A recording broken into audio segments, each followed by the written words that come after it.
Great, thank you. Hello, my name is Richard Griscom. I'm a postdoctoral researcher at Leiden University. You could go ahead and advance the next slide. Thank you. Linguists believe that there are approximately 7,000 languages in the world, but half of those languages are expected to disappear by the end of the century. And in response to this rapid decline in linguistic diversity, many linguists have called for increased allocation of resources and efforts to support the documentation of endangered languages and linguistic practices. And this is reflected in the emergence of a number of funding programs like the Endangered Languages Documentation Program and the National Science Foundation Dynamic Language Infrastructures and Documenting Endangered Languages Program, as well as a number of conferences and workshops like the International Conference of Language Documentation and Conservation, or COMPUTEL, and also journals, including Language Documentation and Description, Language Documentation and Conservation, and a new section of the journal Language, which is called Language Revitalization and Documentation. The lack of guidelines for the creation and curation of data it has resulted in an unfortunate situation in which practitioners of language documentation often struggle to earn recognition from the academic community for their documentary records that they produce. So today I'm going to provide a brief overview of the discipline or subdiscipline of language documentation, and my colleague Hugh Paterson will introduce the special collection at JOHD, which addresses some of the issues surrounding the assessment and recognition of language documentation data. Next slide, please. Oh, looks like there are some images there. Sorry. Wait, next slide. Thank you. Language documentation has its roots in a traditional approach to fieldwork, which focused on the production of printed text materials. And these text materials were designed to be used by language theorists. There's a well-known constellation of text publications from this time called the Boasian Trilogy. And this trilogy is named after the German-American anthropologist Franz Boas. The Boasian Trilogy consists of three distinct but related publications: the dictionary, and the book of texts, and the reference grammar. And here you can see examples of each of the three components of the trilogy for the Wintu language, which is a Native American language of Northern California. Next slide, please. Today, language documentation represents a return to the focus on resource creation or data creation as a legitimate academic activity. Nicholas P. Himmelmann's seminal article in 1998 titled Documentary and Descriptive Linguistics ushered in a new wave of interest in producing collections of linguistic data which are open access, include audio-visual recordings in addition to text data, and are representative of the full range of linguistic variation exhibited by each speech community.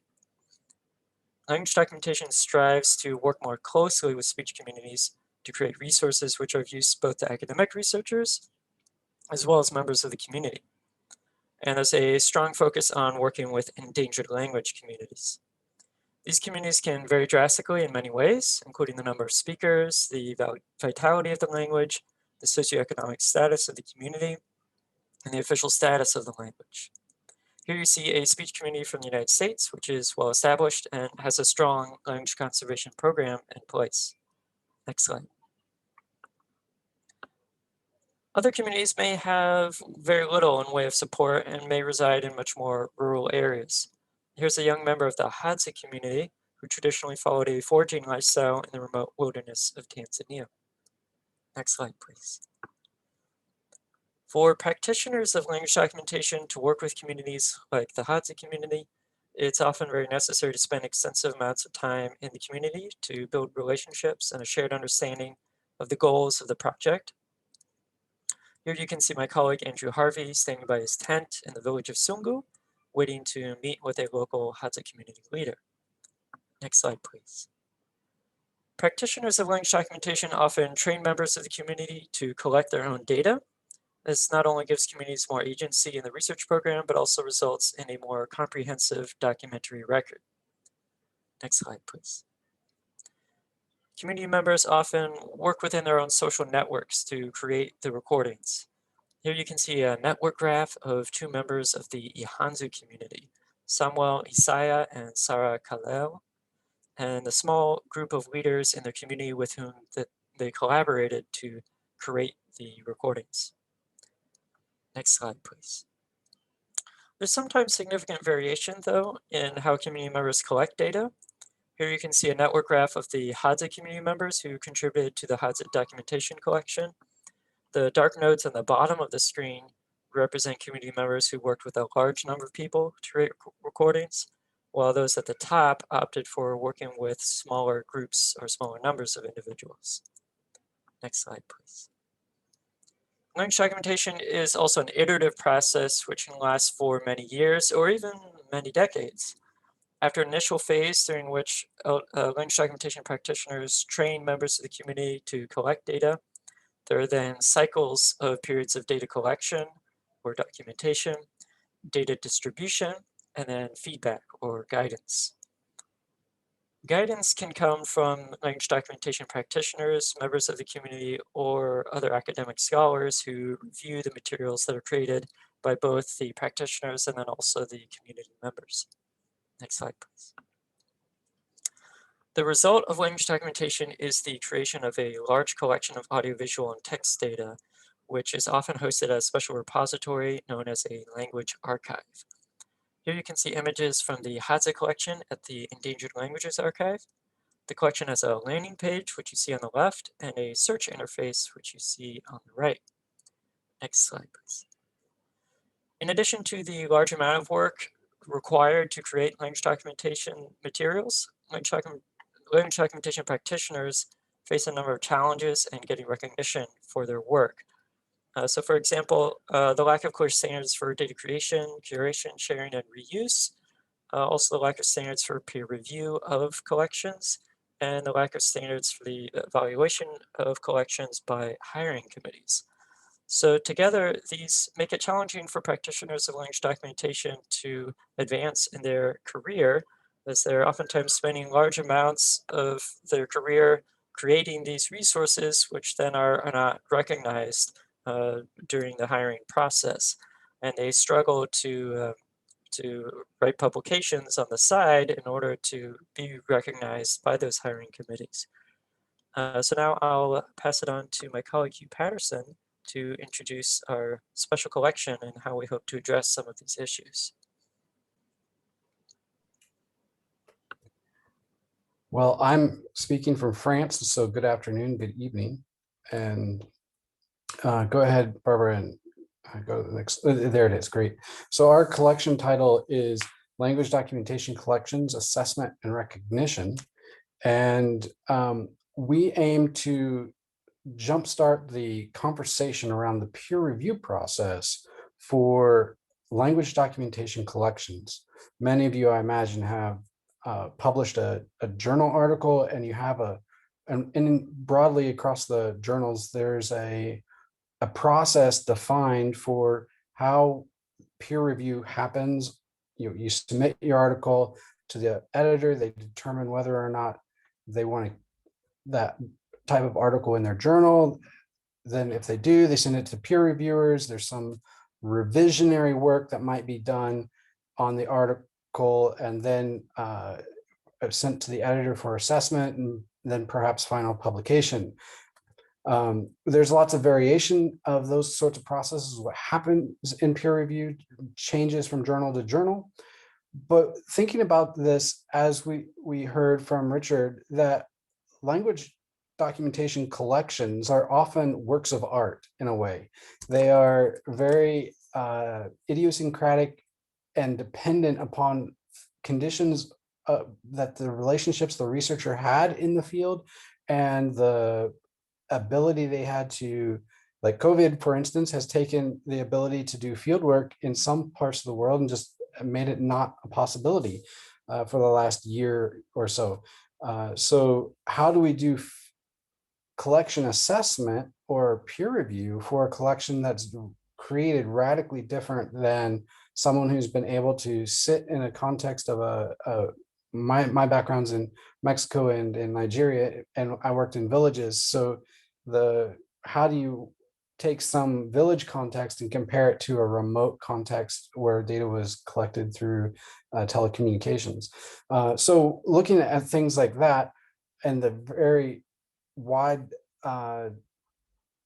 type of variation that occurs in language documentation, let's go to the next slide. We've identified several issues that we would like to address in the collection.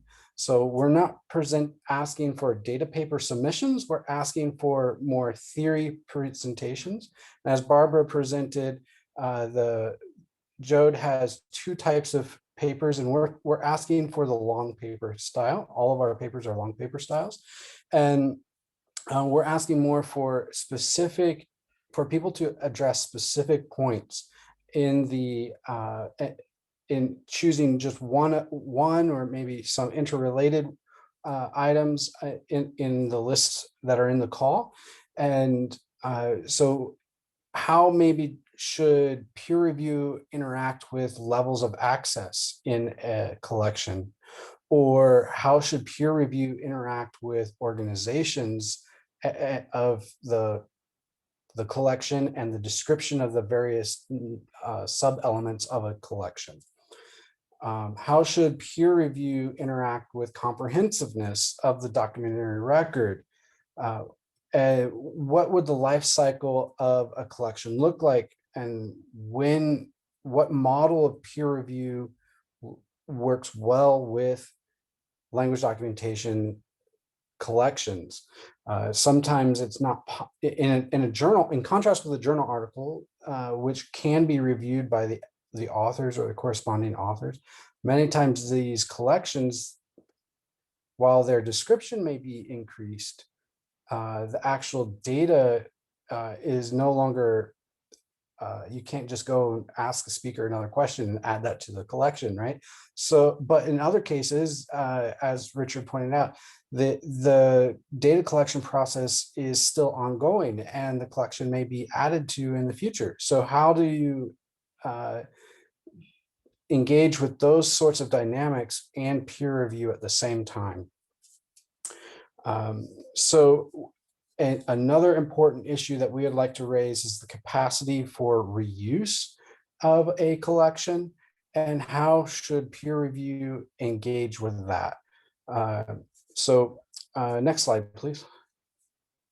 And so, and this, we're thinking not just about the criteria of a collection, what constitutes a collection, but also what sort of process and procedures should we use as a discipline in our ability to implement peer review. Should it be open, blind, double blind, those sorts of things? And are we thinking in terms of maybe perhaps collaborative review and not so much peer review? If somebody else is looking at my data and my descriptions and says, hey, actually, this is an improvement. Here's some annotation work that I did, or here's I was working on a speech to text for your using your audio data. Here's some additional, almost a component of the collection, right?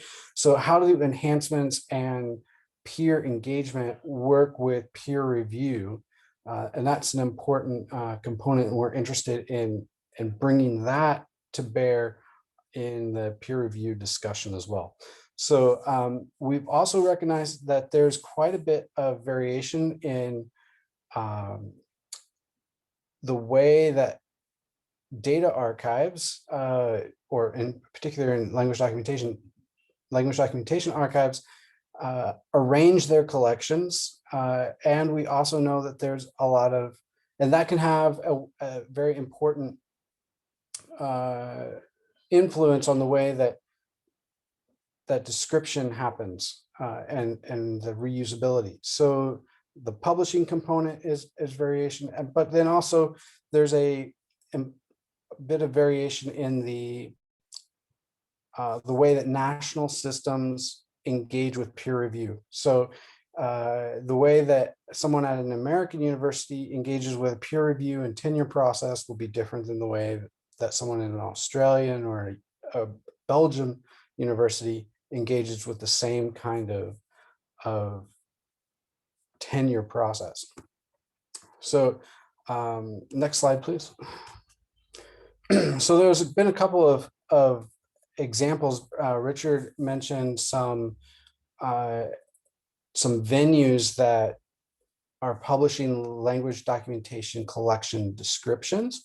There's been a couple, so there's been a couple of those in language documentation and conservation, and the new section of the journal Language has just released their first article and is interested in publishing more of these kinds of things.